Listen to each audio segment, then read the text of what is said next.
Belgium are out. They are done. Morocco and Croatia are in. Unbelievable scenes. I believe that we're going to spend a long time talking about not just the matches, but yes, Romelu Lukaku, my God. But Morocco, the second African nation to reach the knockout stages. That's the first time in a single tournament since 2014 when Algeria and Nigeria did it. Unbelievable stuff. Luis Miguel Echegaray, LME here, of course, and Gab Marcotti and Shaka Hislop in the house. Let's begin with you, Shaka. Your initial reactions as Morocco and Croatia are through. Delighted for Morocco, African nation, topped their group in a group that I don't think many thought they'd get out of, with Belgium, who I think I'm right in saying came into this tournament number 2 in the nation, and Croatia, of course, beaten finalists 4 years ago. Delighted for Morocco. It was nail-biting stuff in both games for a number of reasons. And I'm not sure how much more of this my heart can take, given everything that we had to kind of sit through with Mexico and Poland yesterday, and we're looking at yellow cards. We almost had that exact situation again. But I think it's all came out well in the wash. Morocco topping with 2 wins and a draw. And then Belgium kind of kicking themselves at this point, wondering how they're not into the next round. Gab, your thoughts, my friend. Insane group. Obviously happy for Morocco, as Shaka was discussing. But, you know, Belgium, the golden generation, it is not. Roberto Martinez, is his fate sealed? Give me your reaction from this group, my friend.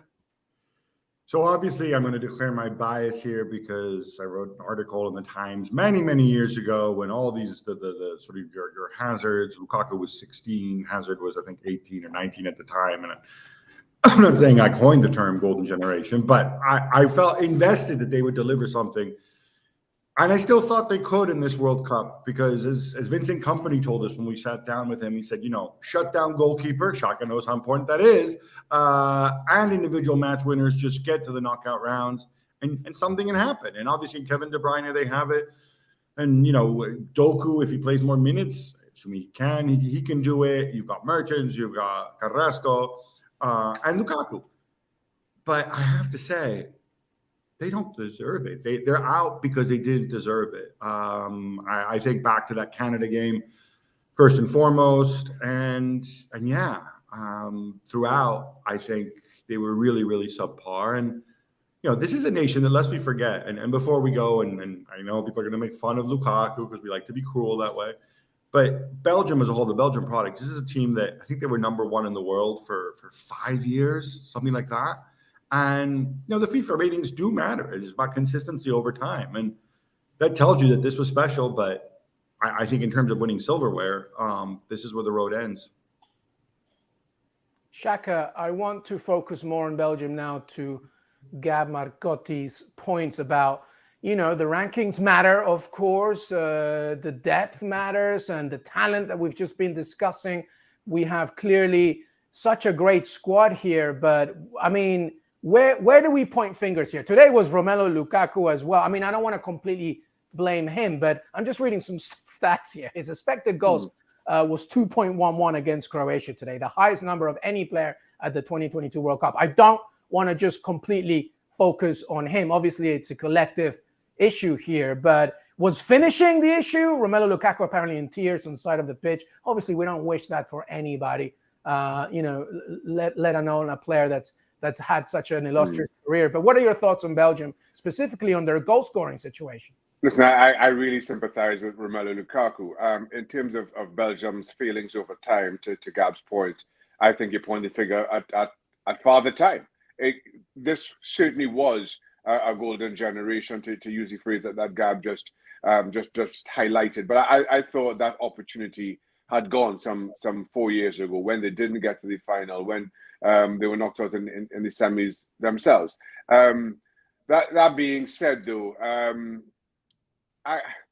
as much as Belgium sat on top of the FIFA rankings for as long as they did, that's all well and good. But international football, international tournaments take a different skill set. There's a lot of games in a very short space of time. How you manage that, The draw obviously also matters. So while I guess there's value to being as highly ranked in FIFA's rankings as Belgium have been, it's about managing that tournament experience. And you can point fingers in anywhere where you wish. This time around, Lukaku will get a lot of that stick. But I sympathize. He came into this tournament injured. He was included in believing that Belgium would get to the second round, and that's when he would be fit to come back in and contribute. And having to be thrown in at this point, halfway through this game, a must-win game, opportunities come at him. I thought the first that hit the post, I thought it was good defending and getting in positions right, throwing your body in the way of the ball. And then a couple others, you're just hoping for the ball to hit you right. As a goalkeeper, I know how thin those margins are.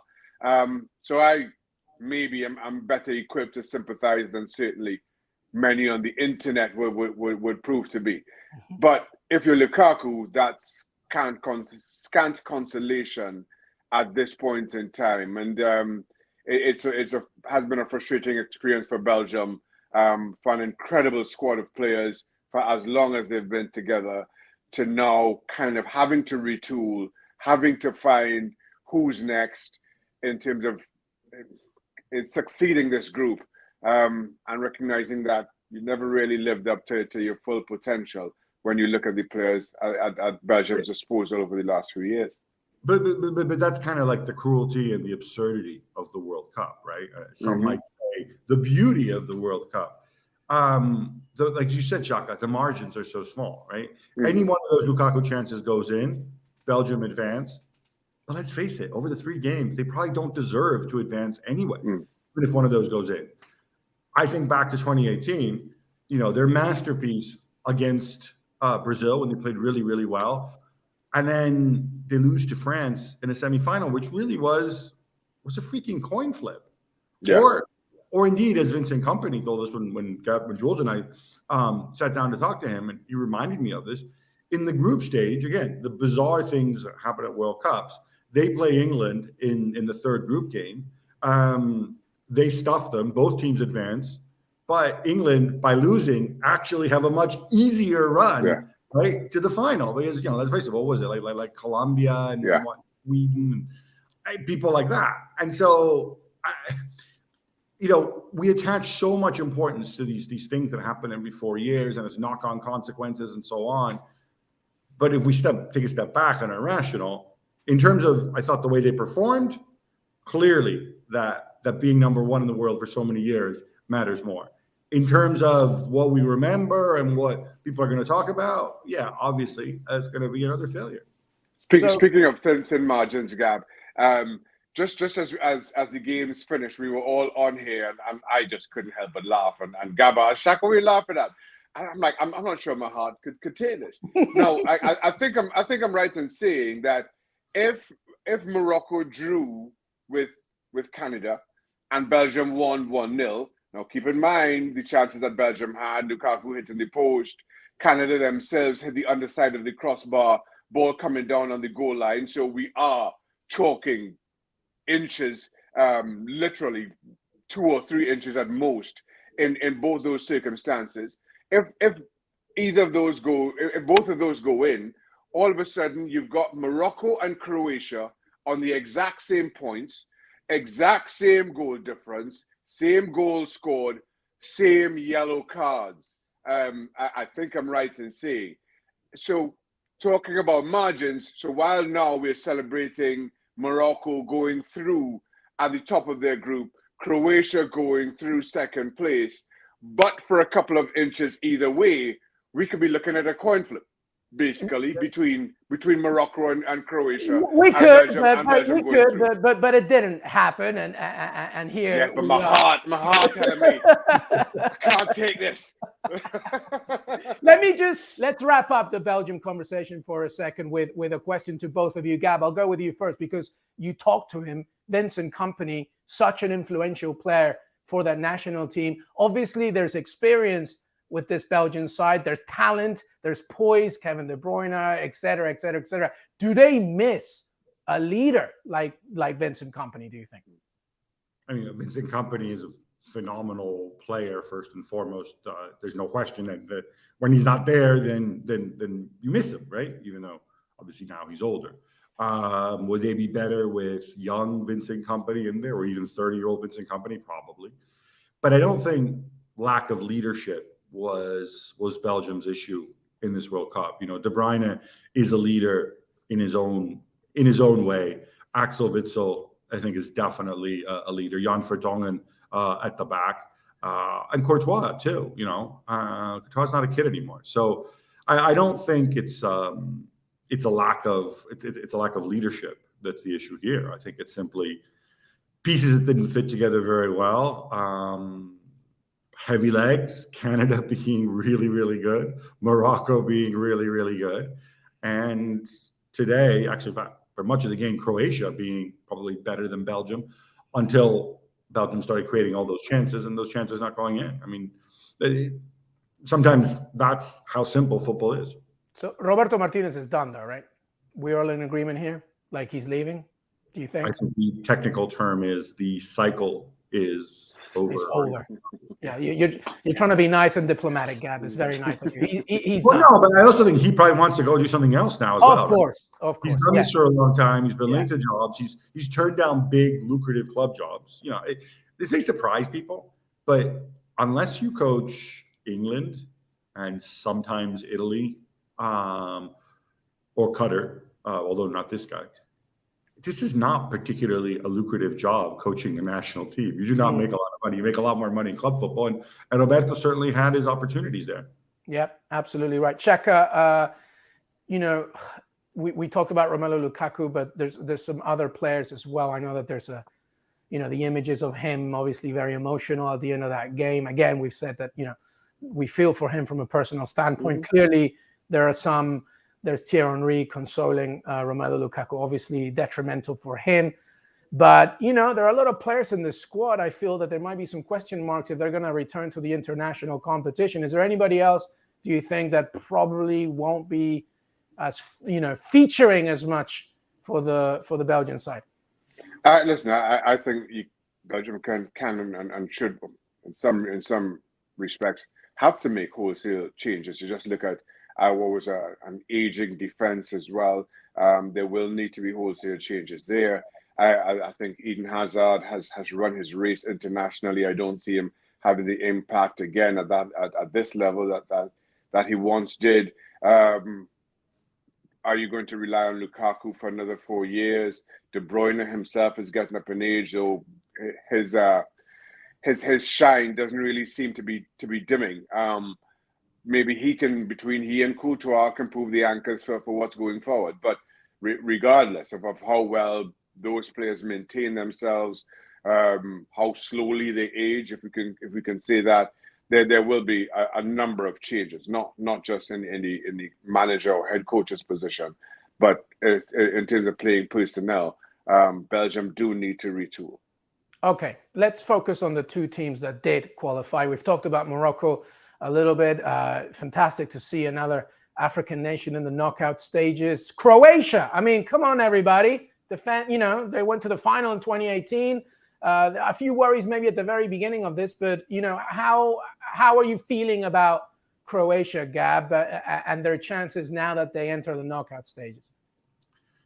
So obviously this is a team that knows how to win games. I think it's obviously a talented side, but probably it's a veteran side. It's an experienced side. I think this is not an opponent you want to face in the knockouts, because while top to bottom, this is also an older team. They've got guys who, and I hate to make that toughness, sort of war analogy, but the reality about Croatia is that they're tough as nails. Croatia almost never beat themselves. You have to go and beat them. They have the individual match winners. They've got that incredible midfield with Kovacic and Modric, and of course the Bras. They've got individuals, and they don't. So they very rarely beat themselves. So you have to go out and raise your game against them. I really don't think this is a team anybody wants to play in the round of 16. Yeah, that's a going really forward. good way of describing it. You know, they rarely beat themselves. You really have to go at them if you want to do anything. Final thoughts on Croatia here, Shaka. I mean, you know, you still got the likes of Perisic, Luka Modric. I mean, they are tough, tough, tough. Do you Yeah, see them going further than you perhaps originally thought? How do you see them? I thought Croatia would get out of the group, and I can't remember the draw, how the bracket shapes out, or indeed how I selected. But in all honesty, I don't see them going much further. And while yes, they have incredible talents to call on and incredibly experienced players, especially when you look at 4 years ago and all they were able to do in that tournament, Croatia is still a team that only beat Canada so far. They drew against Morocco. I'm still not quite sure how they didn't lose today. So while Gab is absolutely right, you have to go out and beat Croatia. You have to earn it over 90 minutes. Of the teams still left in the tournament, they are ones that first come to my mind anyway as the ones that you do not want to draw against.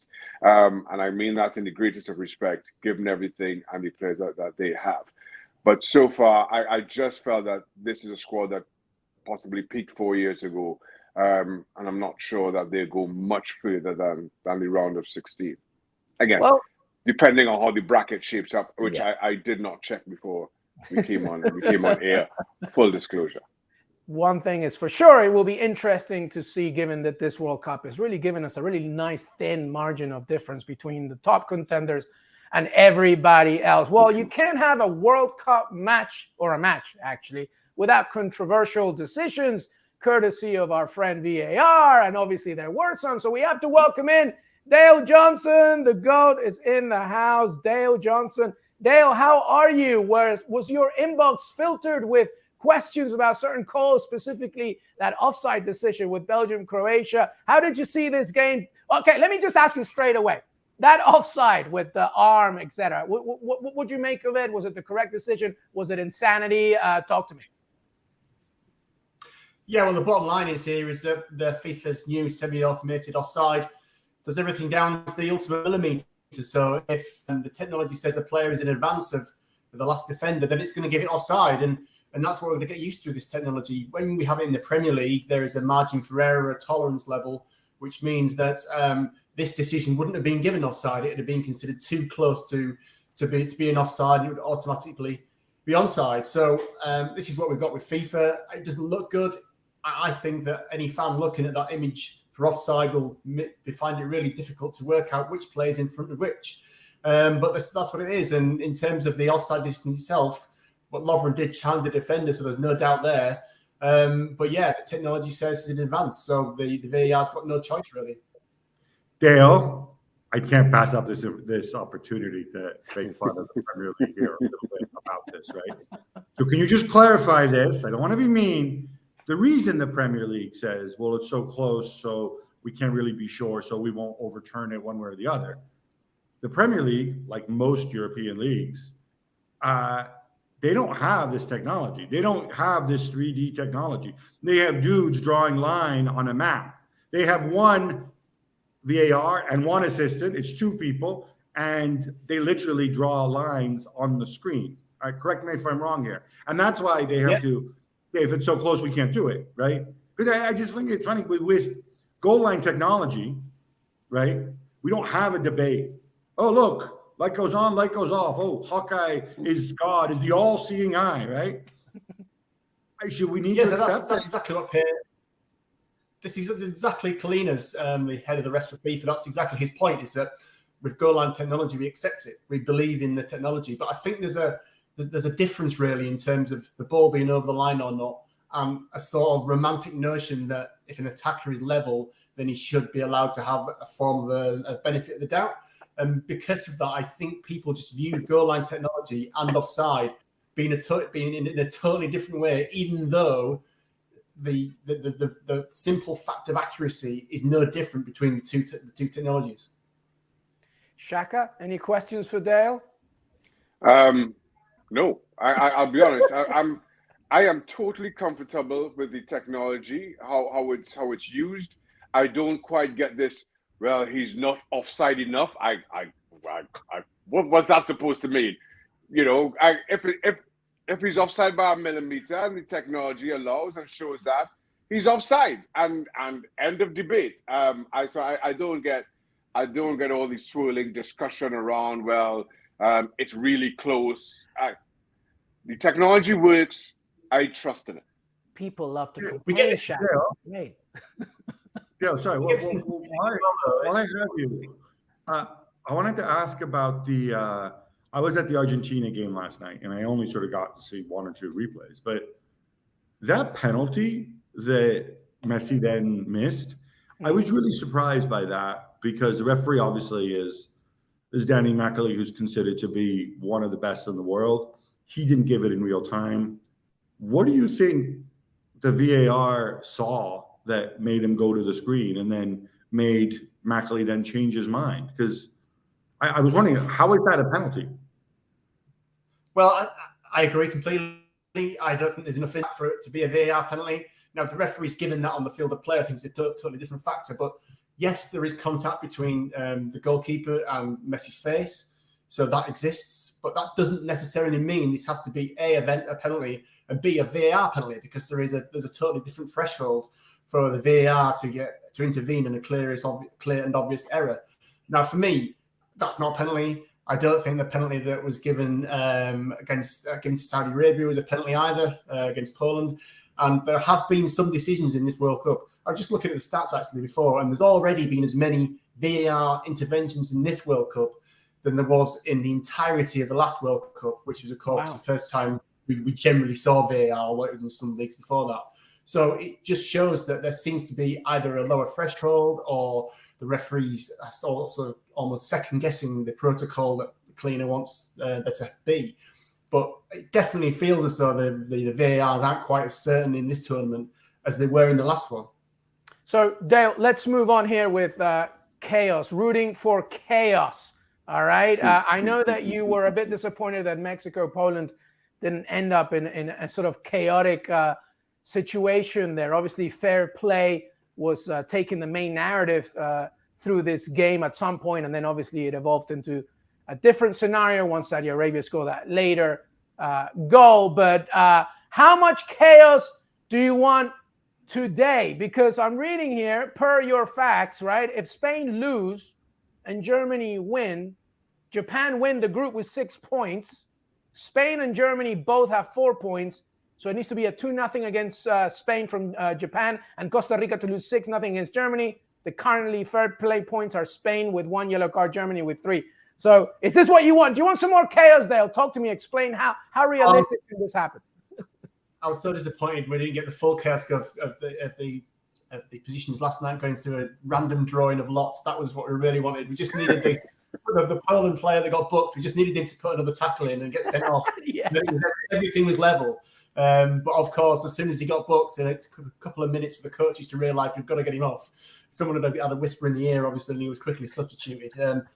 So today it needs to be an 8-goal swing between Germany and Spain. So it's not really looks a bit unlikely. So it needs to be that 2-0 and 6-0. And we've got far more chances tomorrow night for it to go down to the drawing of lots. But tonight's probably one of the probably less likely. Yeah. So obviously in the later show, we'll talk more about what's going to happen tomorrow in the route for chaos. But that's the scenario for Spain and Germany. Dale Johnson, thank you so much, my friend. Make sure to follow his content. He delivers some GOAT-level legendary threads on Twitter, of course, and his work on ESPN FC. Dale, thanks so much, buddy. Cheers, guys. Thanks, Dale. Let's move on, everybody, and let's talk about this group on the later matches, of course. As we mentioned, Spain face Japan, Costa Rica against Germany. Vamos, ticos! I am so rooting for Costa Rica, I can't even tell you. All right, let's talk about predictions here. What are you expecting, Shaka Hislop, from the later matches today or tonight? I'm expecting a Germany win over Costa Rica. I'm not that hopeful about Costa Rica, so I think Germany got the job done there. And then I think Spain, at the very least, gets a draw against Japan, and I know that would mean I think that'll mean Spain, Germany going through. So heartbreak for Japan in that regard, and all of a sudden Spain, after the most disastrous of starts and losing to Japan, Germany, in the most disastrous of starts, losing to Japan, somehow find their way out of the group stage. I just feel Spain may be too tough a test for Japan and just leave that side door open for Germany. Gab, I know that you have your obviously personal connection to Japan. I'm imagining that's where your heart is going. What do you expect in these games? Well, again, rationally, what I expect, as Shaka says, is Spain and Germany to go through. Boring. How cool would it be if Costa Rica beat Germany and Japan beat Spain? It would be amazing. But that said, what I think I have to say, though, again, and I can say this, I think, as a neutral, because the team I root for decided to let somebody else win a World Cup again. In terms of deserving 2 games in, I think Spain are the only team that deserve to go through in terms of playing well, because Germany, I think, had a real stinker, and I know people talk about, they created a chance in the first half against Japan. Yeah, I don't think Germany's been great. I think Costa Rica are just terrible, even though they beat Japan, and I think Japan was awful in that game against Costa Rica. When, he made Moriyasu, it's almost like he was saying, like, how could I make this as difficult for myself as I can? I know. Let me leave out all the good players who turned the game around for Germany. Let me play these other guys who haven't played yet. Oh, look, that'll work. Let me leave Ito out and Mitoma and Asano, whatever. So this is one thing where strictly on the football, I'd be okay with just one team advancing. I love it. I just want a stoppage time. Keylor Navas goes up for a quarter and scores a header against Germany. I would be so happy. All right. We are nearly done here. Don't forget, by the way, that ESPN FC Daily continues after those matches that we just talked about. But before we go, obviously, we give you the most recent news, the press conference ahead of tomorrow's massive matches as well, the final games of the group stages. But Uruguay against Ghana. And if you remember, in the 2010 World Cup, Luis Suarez became enemy number 1 for the 17th time by, denying a penalty to Ghana and putting his hand. And obviously the penalty was missed and Uruguay went to the semis. He was obviously part of the press conference because why not? Let's create more chaos. And he was asked about, Ghanaian journalists were calling him that in Ghana, he's basically the devil. And Lucho Suarez doubled down, basically. He says, listen, I don't apologize about that. I did the handball, but the Ghana player missed the penalty, not me. Suarez said to a news conference in Doha today, I could apologize if I injured a player with a tackle and got a red card. But in this situation, I take a red card and the referee says penalty. It's not my fault. I didn't miss the pen. The player who missed the penalty said he would do the same as I did in that situation anyway. It's not my responsibility in this situation. I have my own thoughts about this. Shaka and Gab, after you. Shaka, what do you think, Luis Suarez, the comments, etc.? Listen, I understand both sides of the argument. I understand why Ghanaians would be as upset with Luis Suarez as they are. I understand why football purists would be as upset with Luis Suarez as they are and have shown to be. But I also recognize that if you're Uruguayan, you think that's the only play that Luis Suarez could have made. And to that point, I don't ever think that that's something that players think about. Nobody thinks about, well, if right to the death, we're leading by 1 and I'm on the goal line, I'm going to handle it. I'm going to make sure I get myself in position and handle it. Oftentimes, those things are simply reflex actions. And you see that every day in the game. Somebody on the line, the ball's going in, they throw themselves at it. They can't quite get there, so they throw an arm out at it. This might be the 4th or 5th minute of the game and costing their team. Those things are more reflex and I think carefully thought out. So again, even for the football purist, you have to give Luis Suarez the benefit of the doubt. As I said, if this were Trinidad and Tobago at the World Cup and Dwight York was on the line and a ball was going in, and if he handled it, it meant Trinidad and Tobago going through to the semi-finals, I'd be buying Dwight York drinks for the rest of his life if he took a red card. 100%, my friend. Gab Marcotti, final thoughts on this? Yeah, not even an argument here. I subscribe to everything that Shaka said. If you want to have Luis Suarez as a hate figure, I don't know. Maybe what about the fact that He bit an opponent on 3 different occasions. Maybe he take Italian lessons to try to get a passport with you and all that ugliness. Maybe the fact that he's old and not good, and Cavani, who's also old, but at least Cavani is good, and Cavani looks like clean-shaven Jesus, and Suarez looks like not that. There's a lot of reasons to be down on Suarez. This, not one of them. I love it. Clean-shaven Jesus. That's how he does, doesn't he? Yeah, he does. Who looks more like Jesus, Luis Suarez or Cavani? Well, obviously Cavani. Oh, man. But anyway, those matches should be fun. Obviously, it should be a cracking match. By the way, Uruguay haven't scored a goal so far at the World Cup. Even Qatar can say that, but Uruguay cannot. So Ghana should be going all out for this one. That's on Friday. And by the way, as I remember telling you, we come right back after these matches this afternoon as Japan and Spain face each other and Costa Rica face Germany. We'll be back. ESPN FC Daily. Shaka Hislop, thank you so much. Gab Marcotti, thank you so much. LME here. We will see you after the final whistle after those games. Have a great rest of your day. Till then.